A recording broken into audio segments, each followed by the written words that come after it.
최근 유튜브 채널에 출연한 유시민 작가의 인터뷰가 정치권에서 큰 화제를 모으고 있는데요.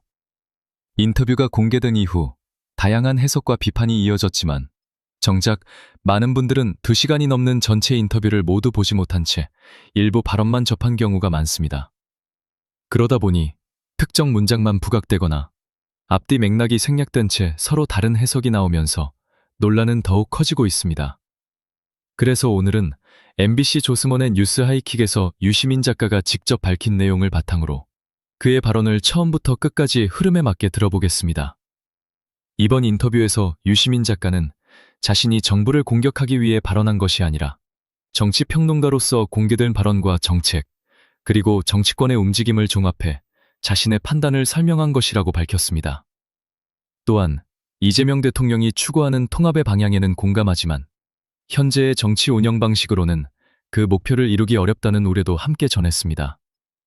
오늘 영상에서는 유시민 작가가 왜 이런 판단을 내렸는지, 무엇을 가장 우려했는지, 그리고 인터뷰를 통해 국민들에게 전하고자 했던 핵심 메시지가 무엇인지를 차분하게 살펴보겠습니다. 논란보다 중요한 것은 실제 발언의 내용과 전체 맥락입니다. 지금부터 함께 확인해 보겠습니다. ABC로 나온 게 3월이었더라고요. 벌써 3월이었고 그다음에 지난달에 재건축 증축론 그리고 일주일 전이죠. 이제 그 매블쇼 거기서 이제 이른바 필패론, 필연적 실패의 길 뭐 이런 얘기가 나왔고 그다음에 엊그제는 이제 생선 비린내 이런 얘기까지 나왔습니다. 그래서 이런 얘기가 있어요.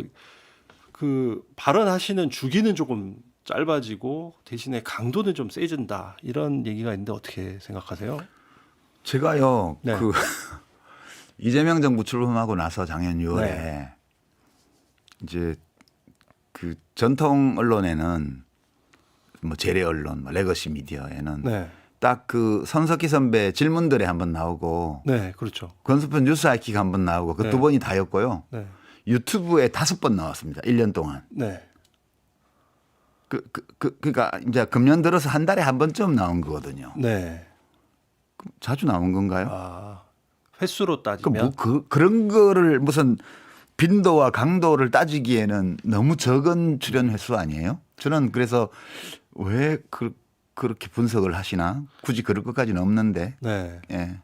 아니 그런데 이제 그런 얘기가 있는 거죠. 그러니까 비판은 뭐 당연히 할 수 있는데 그 표현의 강도, 그러니까 예를 들어서 뭐 썩었네 이런 거. 근데 그다음에 그거부터 난도. 봅시다. 예, 예. 그게 맥락을 다 떼버리고 지금 보도를 하고 있어요. 이제 우리나라의 지금 이제 재래식 언론의 보도도 마찬가지고 이제 유튜브 저널리즘도 똑같은데 네.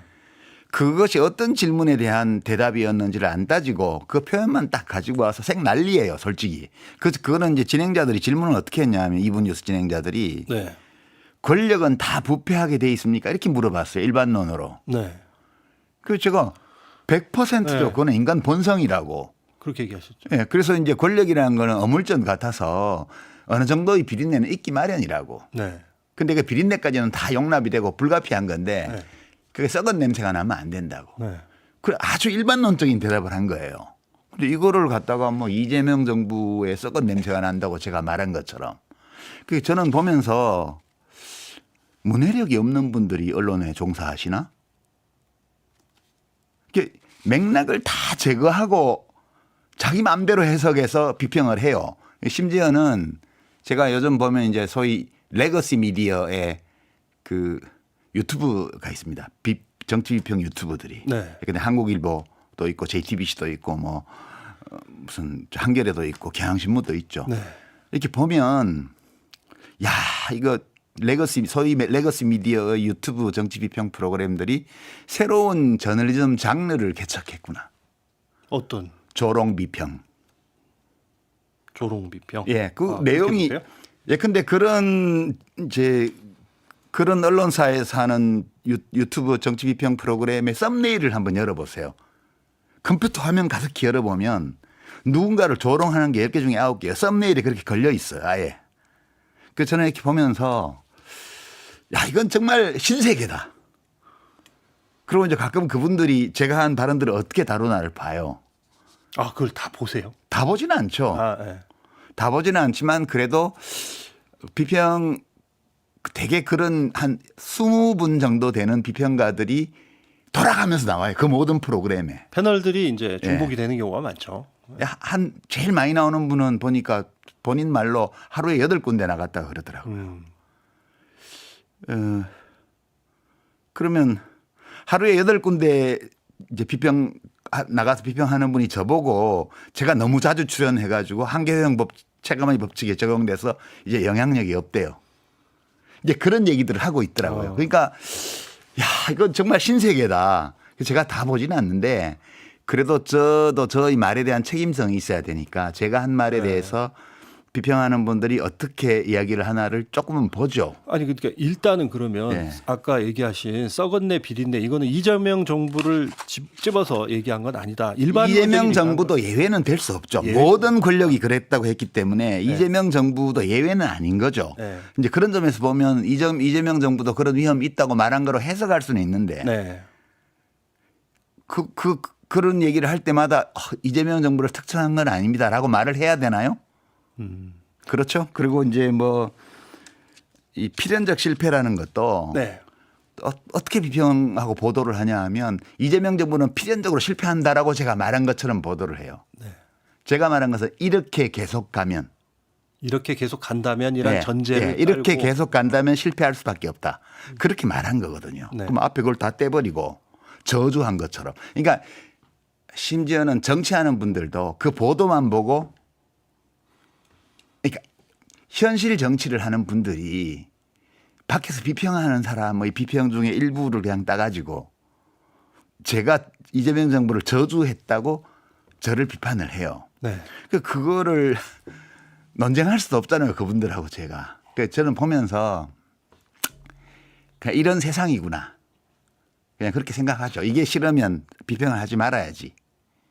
알겠습니다. 그 말씀을 하셨으니까 예를 들어서 아까 그 필패론, 이른바 필패론, 그러니까 필연적 실패의 길로 간다는 거에 그 앞에가 이런 거였던 것 같아요. 제 기억에 이재명 대통령이 정계 개편을 하려는 것 같다. 예.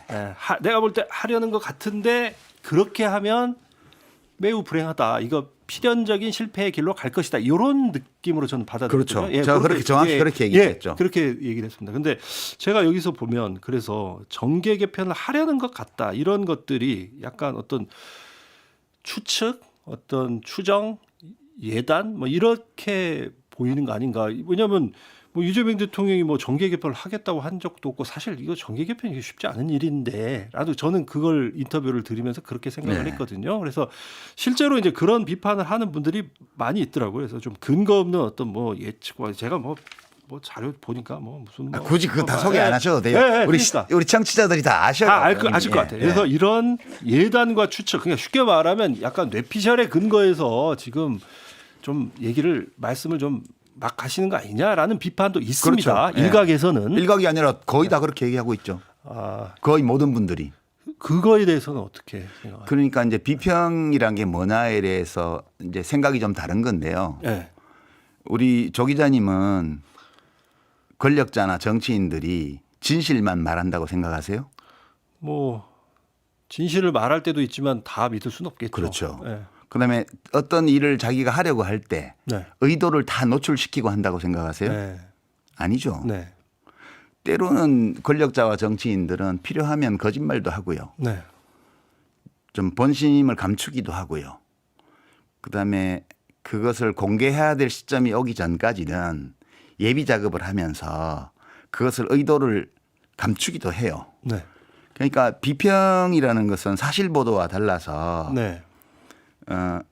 어떤 그러한 움직임이 있을 때 그것을 그 사람들이 공개적으로 이야기하는 말이라든가 이런 걸로 판단하는 게 아니고 네. 그 모든 것들을 종합해서 추론해야 돼요. 안 그러면 비평하는 사람이 왜 필요해요? 네. 그러니까 오로지 대통령의 말만 가지고 대통령의 의도를 그냥 인정할 거면 비평이 필요 없죠. 예컨대 검찰개혁 뭐 형사소송법 개정 이런 것만 하더라도 네. 수사기소의 완전한 분리라는 문제에 대해서 대통령이 과거에 대통령 되시기 전에 그거에 대해서 좀 다른 얘기를 하신 적도 있고요. 대통령 되고 나서는 공약도 그랬고 공식적으로도 늘 원칙적으로 그렇게 해야 된다고 얘기를 해왔어요. 그러면 그 대통령의 말을 100% 신뢰해야 돼요? 그거 아니잖아요. 왜냐하면 진짜 그것이 대통령의 의사라면 어떻게 장관이 그와 다르게 할 수 있죠? 법무부 장관이? 어떻게 국무총리가 그거하고 그 총리실의 TF가 그것과는 다른 얘기를 할 수 있죠? 어떻게 행안부와 법무부가 입법 예고를 한 공소청법 중수청법 법안이 그 원칙에 어긋나는 게 될 수가 있죠? 이런 의문을 가지게 되잖아요. 네. 그러니까 이런 의문을 가지게 되기 때문에 대통령이 진심을 말하지 않았을 수 있어. 아니 대통령이 물론 다 진심만 말해주면 좋죠. 근데 국가 운영을 하고 정치를 하다 보면 때로는 그렇지 않을 때도 있죠. 그것이 도덕적으로 무슨 단죄하려는 게 아니고 우리가 비평을 할 때는 그걸 다 봐야 된다는 거예요. 그 대통령의 정계 개편 이런 것도 네. 왜 이제 이런 의문들이 있어. 기자분들이 질문하시잖아요. 네. 저도 비평하는 사람이니까 가끔씩 질문을 떠올리죠. 계속. 그럼 왜 문재인 대통령을 정말 끔찍하게 비방하는 유튜브 방송을 장기간에 한 사람을 인사혁신처장으로 기용했을까? 왜? 그럼 이재명 정부의 주요 인사들은 그런 사람이라도 괜찮은가? 이런 의문을 가지게 네. 되죠. 이병태 씨 같은 사람 뉴라이트예요. 정말 그건을 서슴지 않았던 그런 아주 물러나셨죠. 극단적으로 치우친 이념을 전파했던 사람이에요. 저런 사람도 괜찮은가? 그러니까 굳이 저런 사람을 스카우트하는 이유는 뭘까? 이런 생각을 하게 되죠. 그런 의문에서 ABC 그리고 재건축 중축이 나왔고 ABC는 거기서 나온 게 아니고요. 나온 건 ABC는 네. 소위 뉴 이재명을 표방하는 사람들이 예컨대 이현조 의원 같은 사람이 중심이 되어서 국회 대회의장에서 무슨 토론회를 열면서 대놓고 이렇게 문재인 대통령을 비난했습니다. 그리고 노무현 대통령을 지금도 잊지 못하는 사람들을 정신병을 앓는 사람이라고 얘기를 했고요. 그 토론장에 민주당 국회의원들이 중진들을 포함해서 여러 명 와 있었는데 그 누구도 그거에 대해서 이의 제기를 하지 않았어요. 4부에서는 청취자 실시간 질문도 저희가 좀 그러시죠. 많이 예. 듣겠습니다. 윤건영 의원이 이런 얘기했습니다. 그 유시민 작가의 이 발언에 대해서 모두에 대한 예방 주사로 보면 될 것 같은데 뭐 접종 시기는 아니지만 뭐 미리 맞는다고 나쁠 거는 없지 않겠느냐라는 얘기를 하셨고 오늘 아침에는 예방 주사가 맞기는 한데 좋은 약도 많이 먹으면 좀 체한다. 좀 지켜봐 주시는 게 어떻겠느냐 이런 발언을 하셨는데 지금까지 하신 그 발언들 있잖아요. 네. ABC론 뭐 그다음에 증축 재건축 그리고 뭐 생선 비린내 등등 다 합쳐서 이런 발언들이 민주당을 위한 어떤 예방 주사 이렇게 볼 수 있는 건가요? 아니요.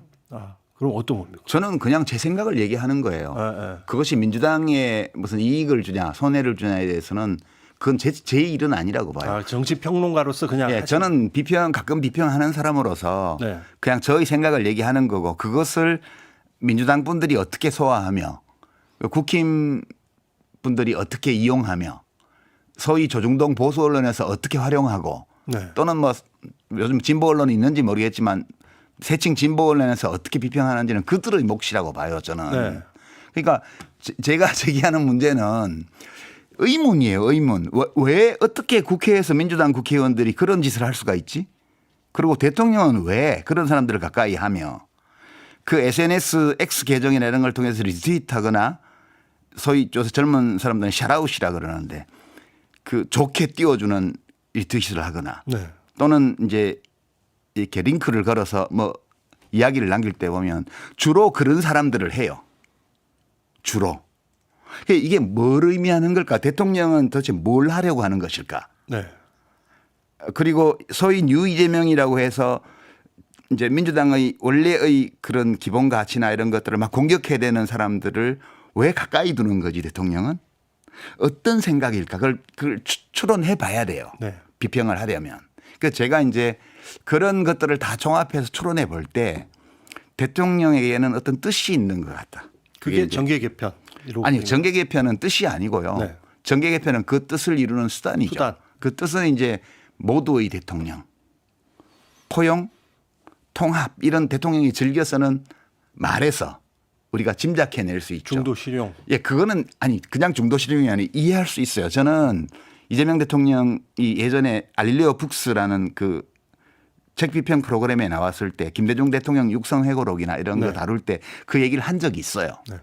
그러니까 이명박 대통령이 그 노무현 대통령을 검찰을 시켜가지고 그렇게 해코지하고 그 일이 일어나면서 그때 응축된 에너지가 결국 이명박 박근혜 두 대통령의 탄핵과 구속을 불러왔고 그 역풍이 다시 윤석열 검찰 독재 정권을 탄생시켰고 그 끝에 내란이 왔고 다시 그 반작용이 이제 이 탄핵과 윤석열의 구속 그리고 정권 교체 이렇게 이런 정치적 에너지가 서로 극단적으로 충돌하면서 우리 사회가 근 20여 년간 이렇게 온 네. 이것이 과연 이래도 되냐?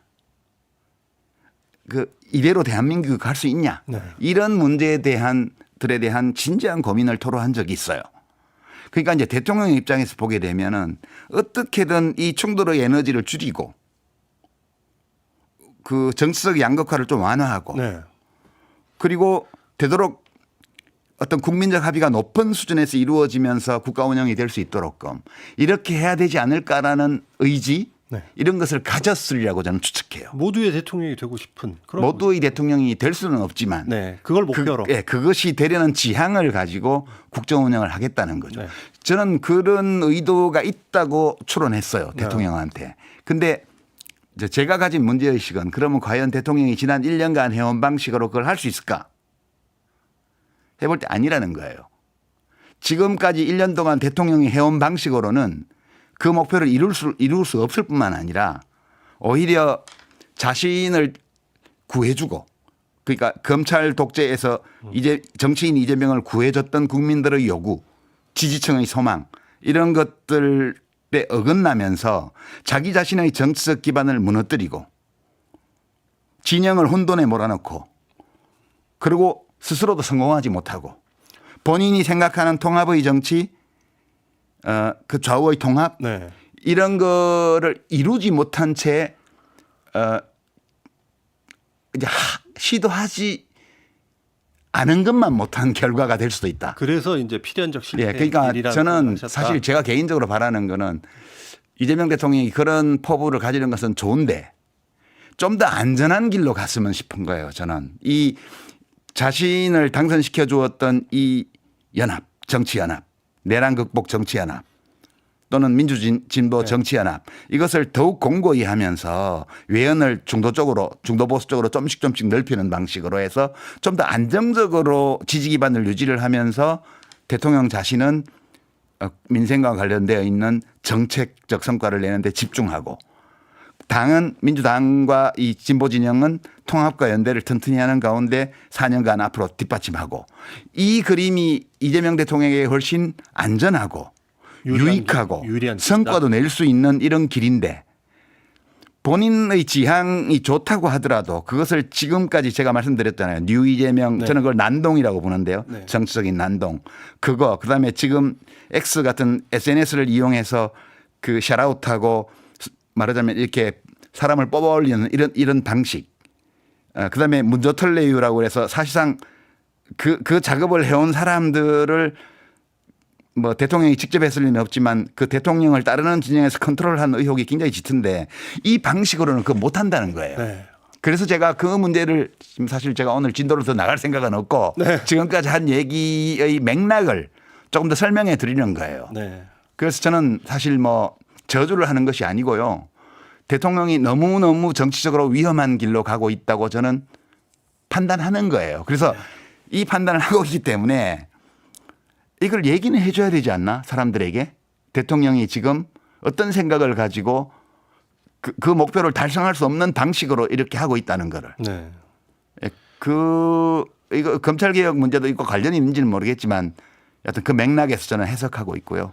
그런 점을 말씀드린 거고 이거에 대해서 여러 가지 정말 그런지 이런 것들에 대해서 토론해 볼 수는 있겠죠. 대통령은 말씀을 안 하시니까.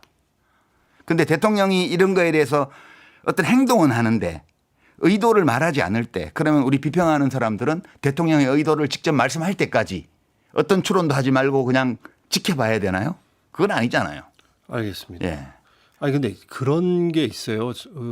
이 사실 그 진보 진영, 이른바 진보 진영 입장에서는 사실 그 어목했던 시절이 좀 있잖아요. 그 어목했던 시절에 굉장히 뭐라 그래요? 신경 안정제 역할도 좀 하셨잖아요. 그래서 뭐 거의 어떤 우황청심환 같은 그런 역할도 좀 하셨고 늘 좀 어목한 시간 동안 뭐 대한민국 쉽게 안 망한다 뭐 이런 얘기 저도 기억이 납니다. 예. 그리고 역사는 항상 지그재그가고 뭐 이런 식의 어떤 역할을 하시다가 누구보다 사실 이재명 대통령의 성공을 바라셨던 분이시고 그런데 요즘 나오는 이런 표현들 이게 예를 들어서 뭐 뉴 이재명 세력의 수장은 뭐 이재명 대통령 가능성이 높다 이런 발언들을 보면 대통령을 마치 무슨 계파의 어떤 수장 정도로 이렇게 보는 듯한 그런 느낌도 드는데 대통령이 개파의 수장처럼 행동하고 있어요. 제가 보기에는 지금.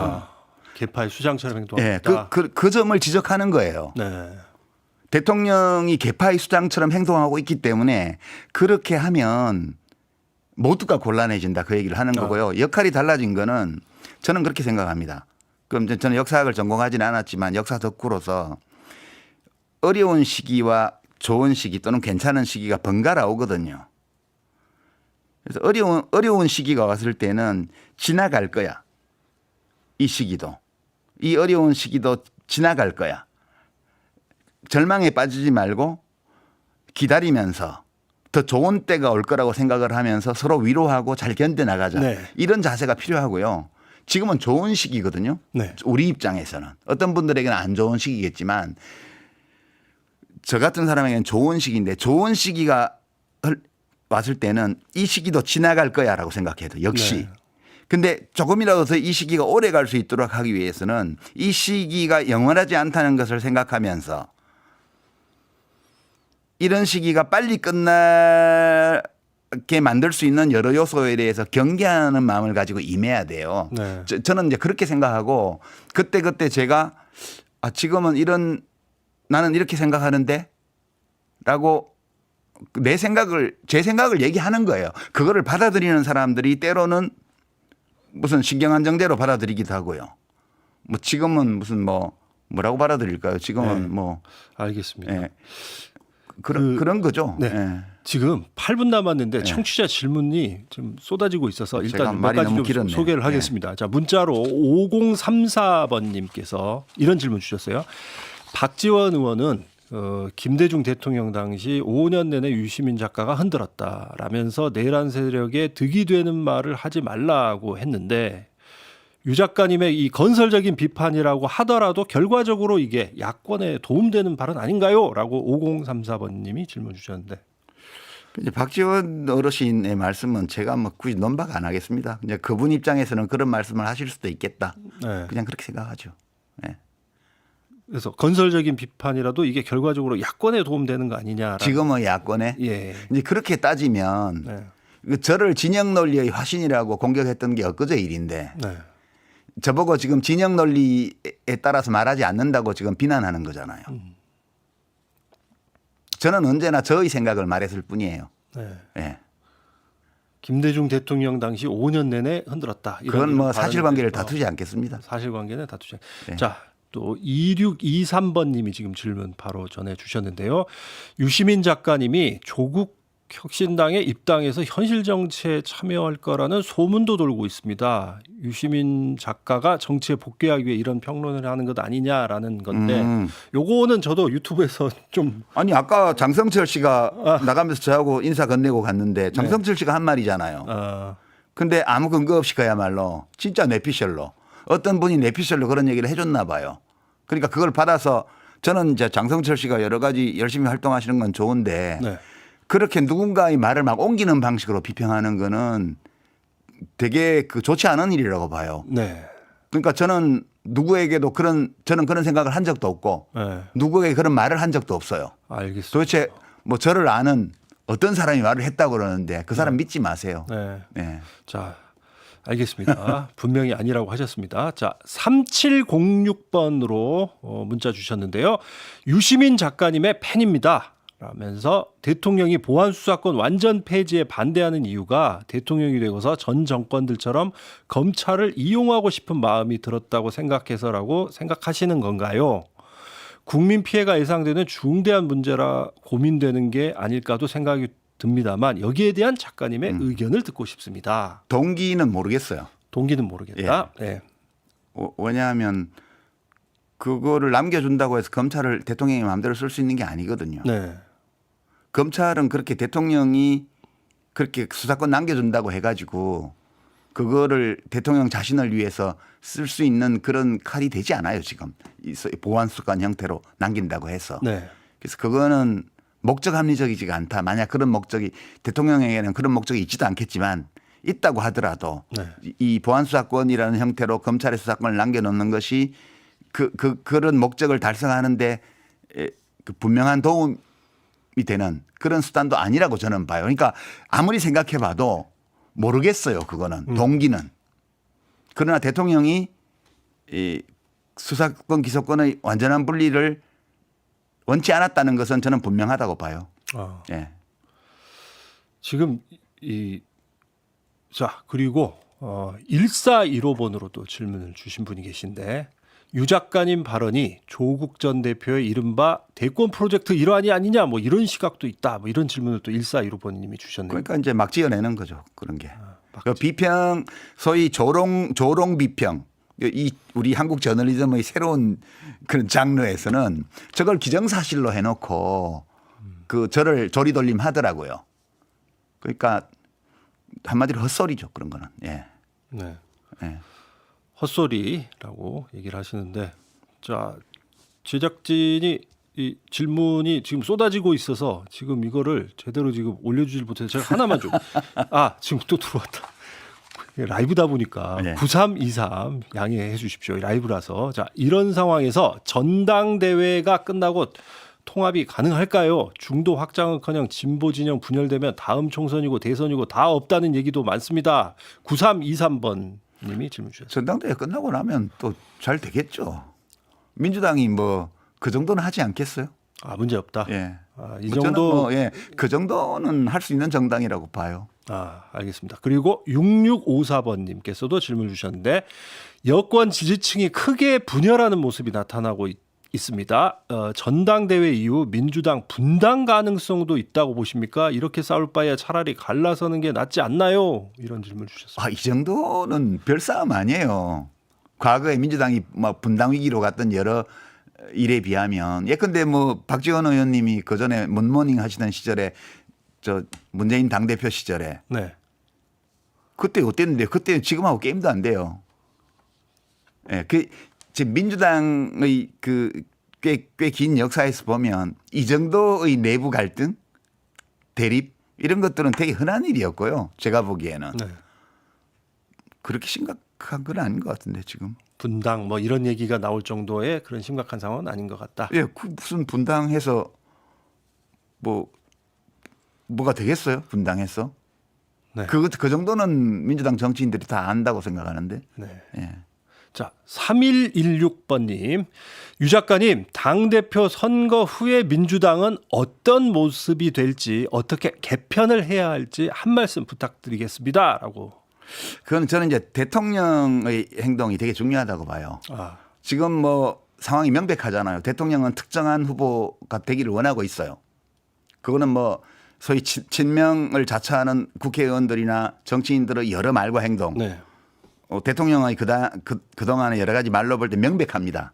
근데 이제 그리고 김민석 후보 쪽에서는 대통령하고 호흡 잘 맞는 사람이 당대표가 된다 이런 얘기를 공개적으로 하고 있잖아요. 네. 그러니까 정청래 후보는 호흡이 안 맞고 그 대통령하고 계속 엇길로 가면서 자기 정치했다고 근거가 뭔지는 모르겠는데 지금 대립설이 그렇게 돼 있습니다. 그러면 대통령이 사실상 픽한 후보가 되거나 그러면 대통령이 원치 않았던 후보가 되거나 둘 중에 하나겠죠. 네. 근데 민주당은 공무원 조직이 아니거든요. 정치는 법적 권한을 가지고 하는 일이 아니에요. 대통령이 공무원들과 함께 일을 할 때는 헌법과 법률이 부여한 자신의 권한으로 다 할 수 있어요. 뭐든지. 네.